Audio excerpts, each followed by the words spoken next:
So, do you know one of my favorite Bible quotations? I had the book of Micah, chapter 7, verse number 5, right? Or say, Monje adamfundi, mo fa mo ho ntom yonko so.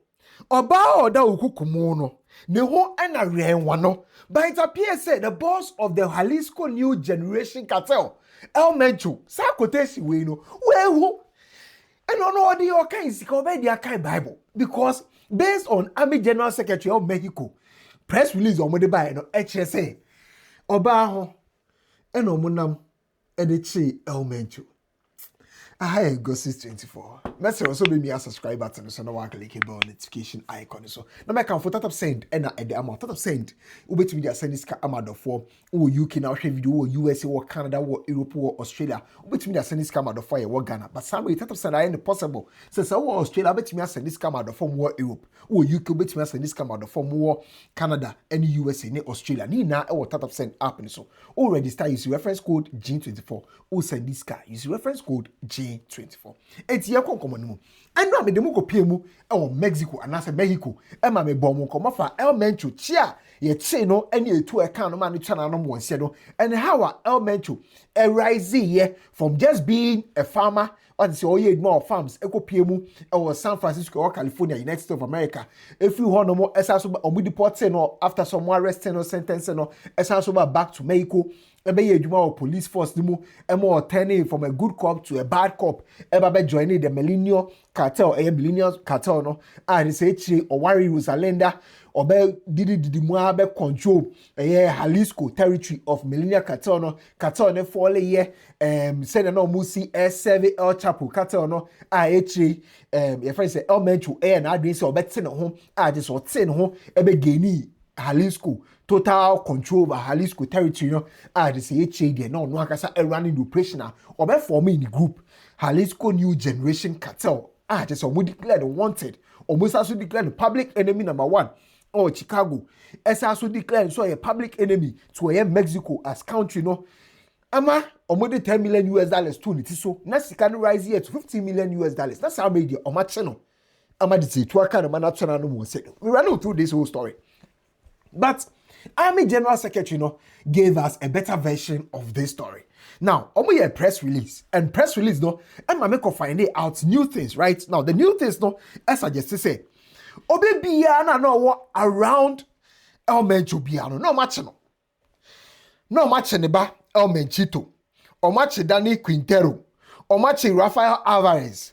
Or match Ramon Alvarez. Or match Cesar Molina.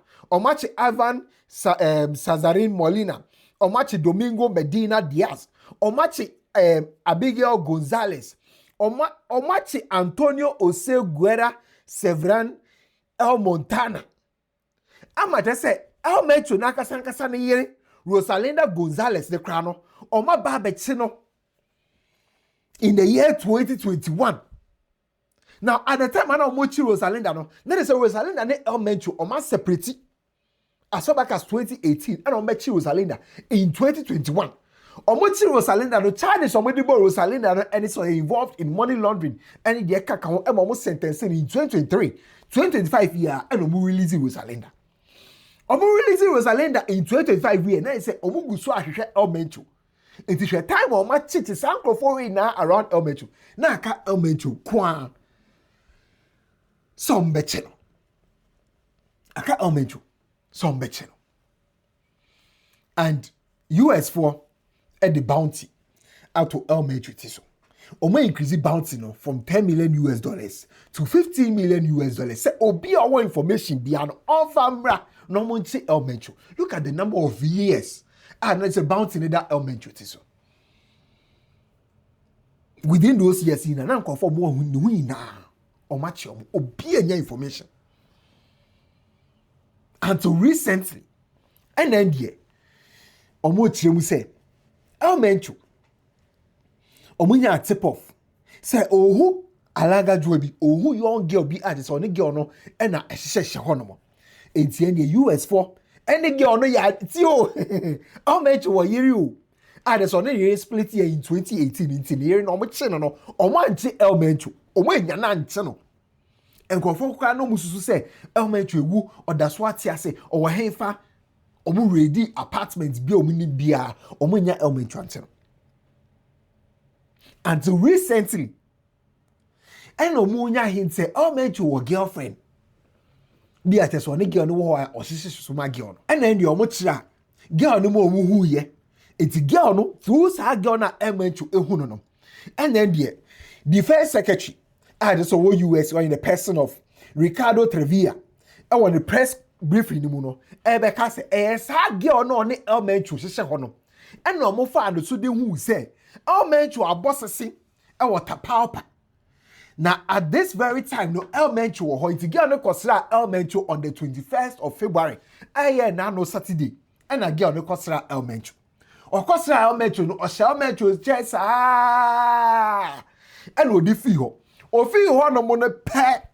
And omunya hint say girl no fi ho. Name Mencho de odaso awo ho. Sa me do ma confirm. See o. Mencho atete or the new year for all these years. O match every single person around Mencho, including Okasa Mencho no kra the biological son. Onu Mencho no munya ne chie. Obi ate so water papa mountains zimu o baby e ho no te but omu hye de ni baby ot. And the US intelligence agencies they who say Mencho wo girl bi wo ho. Young girl bi o dana koma so. Ono ye de o pain na de ma no. And no matter test no munya hit say girl na akosra Mencho. Girl ni Mencho ho ma ji omunya ye de o be nyina wie. Girl ni free ho pe and omunya let say girl ni free o sa me de o betumi akọ. Wa confirm say Mencho sha. Ven, mira, ven, ¿quieres ver?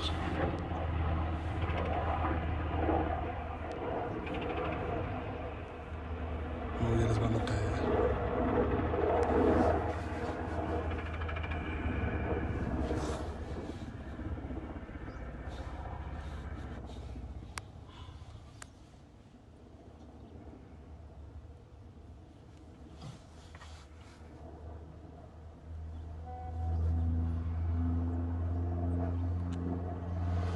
Cuando se rezagan de atrás hay lumbre. No moko tapapa forest ni mo mountains ni mo right aha na Mencho abo ne sese no wo o hwa omo friend Cabana La Loma ho na Mencho wo right che say hwe security houses and as a buildings nko a wo all the routes che say a lead to Mencho the resorts na any efie ahodo a esisi ho any efie ahodo a esisi ho enti so ofi ha no mo ba edan wa ha so ofi aha say ba edan e wa ha say so ofi ha no mo so e ba edan wa ha ofi ha ba edan wa ha so all these houses no e wo ho no mo just to secure Mencho e ho na Mencho aba be hye e na oba aba ne nchen e na oba ne ko US for ne Mexico aso da fo nya hint oba ne ko no mu ready ho omu ready ho no ma na they said the exact spot just oba ne be hye na Mencho so ehye ne ho no mo go straight just say nipa be 15 to 20 there etu kaka mo and that is a trivia echemu say Mencho no ma penache ni mum na nsia no munya hint say na language bi ewo ho no na language me ko no on the 21st of February 2026 no mo tete ya alanga jolly fi wa pe no mo koe ekwache Mencho inti e amafo de omani tu fom se oba be ne betumi enya Mencho ho access no wetumi this information am security agencies no wetumi act on na ye precise information sa that's oba no be valuable inti na amafo hwehwem say oba ben na amafo de omani ekokosi Maria Hulisa so na Maria Hulisa so ye obi a otwa adult content ibi only fans near the na Maria no ene eduma what I say ene eduma oye nti amafo de woni ko see Maria so start the AI generate images of Mencho ni Maria they so much pictures any ade abom and the kakao now bear in mind say Mencho afi we and obedi 60 years so there is no way this particular picture of Mencho they say about 10-year-old picture no right ebe ye say on Maria ni twa this particular picture no because Maria picture we very recent 80 personally I knew say The pictures were false. However, the rumors no, and I mean how truthful it was. It's because check Maria released a page. Not knowing, so I drafted a press release on the page. And they said all states said, and more be believe it. The amount for air can with social media. So now no money now or honor. I intro. A person clarify situation because of feelings are very, very important. What I say, more can say or no na way Mencho ama and also Cosra Mencho no muyi ne maye. We hold your more with social media so now. A person money clear. So only Mencho ni be just say situation no kwa mo fa so che Mencho no. Oni bibia wo ho. Information na circulate with social media so nyina eyentro foundation bi anim. No sir, emo bia share unverified content. Emo bia make post bia just because of obi acho social media so obi the picture bia kan bo ebi ono Maria Ulisa no na no ye fainti no na osre. Enkrofo reach out. Or catch obi say mo bia falling for fake news or no onim Mencho mo. You know, so as it starts down here, Maria Ulisa, there's a man for the Netari Mencho who, pictures near the Robert Clan ho. So, we be a fast situation, or come off as to say Mencho, so being a providing information, or being a cost Mencho, no few more, only be a found. One castle on dirty Mencho. And you're not coming back and come expensive is going to be our owner on your Mencho show. But one can also for no more crime of us to come as in. Send your situation, that is only be a fast, send a man for camp, social media now. But if there is anybody so far, since rumors no start here, no all fast statements beyond buyer, it will be this particular Mexican singer, and the a peso pluma. And then the girlfriend, our influencer friend Kenya OS. Right? And mom would see Mencho. Now almost starting cause Mencho to na Mencho wuni adeno. The next person and the pictures I say go viral. This particular Mexican singer, I friend of peso pluma. And I don't want to think to that angle. Say, I say, peso pluma ni Mencho no. Connection I want with him no. I say, they were sharing the same girl. Kenya OS na. I don't want to think that way. But the fact of the matter is, security agencies no. Omo mbuni pakoding. Because in the pebiana, no besra Mencho no. Sa and you mean it dear. Just a few security agencies no ready ho military for no ready ho no say the diba about here they are cartel for no e be question the bush regardless of wherever in the panel. What I say, regardless of wherever in the panel. So it's a dangerous situation, but the facts also remain. Say for the past 10 to 11 years Mencho has been wanted. Omacheneba. Omachene yere. Ama na yere ako jail aba.